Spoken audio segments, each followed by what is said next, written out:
I consider myself to be a builder. I like to take programs that are either new, like the Syracuse program, or in a transition phase, which I think UMass Lowell is in.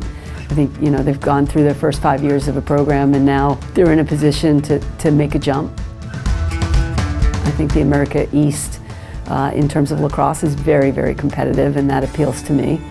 And they're sending 2 teams to the NCAA tournament consistently, and I think that it's a healthy, competitive conference with a team that is in a position to start to make a run in the conference and possibly to the NCAAs.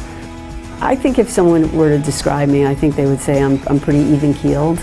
I'm supportive behind the scenes, that I stay with my players for a very long time in terms of just 20 years out, 30 years out.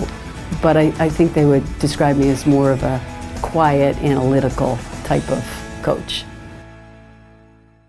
I think you have to build confidence. You have to start with establishing shared values, shared practices, shared beliefs, and expectations. I think expectations are huge.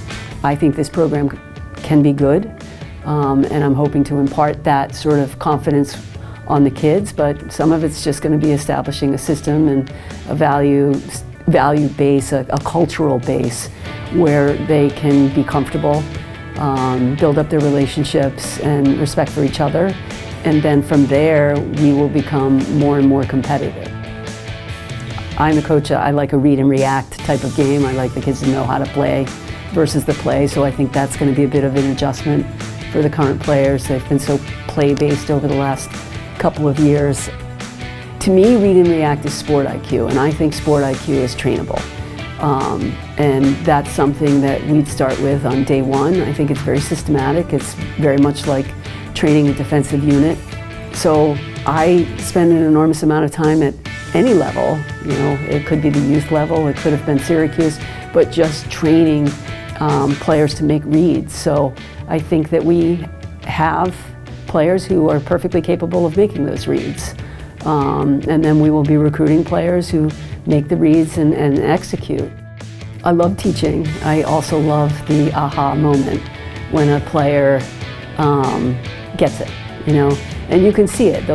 Different players have a different pace, but there'll be a struggle, a little bit of a struggle, and then if they keep fighting through it and then they get it, you can see that moment of confidence that starts to be like, okay, I got that, and now I can move on to the next thing, and they get it a little bit quicker. But the aha moment, I still really, really enjoy it. I envision competing in the conference right away. I think that we'll be a little young, but I'm hoping that based on how hard they work, and they do work hard. We've played against them. They're scrappy, they're tough, they work hard. I think if we can increase the execution, I think we can compete this year. And then long term, in 2, 3, I'm hoping to be competing for a conference championship.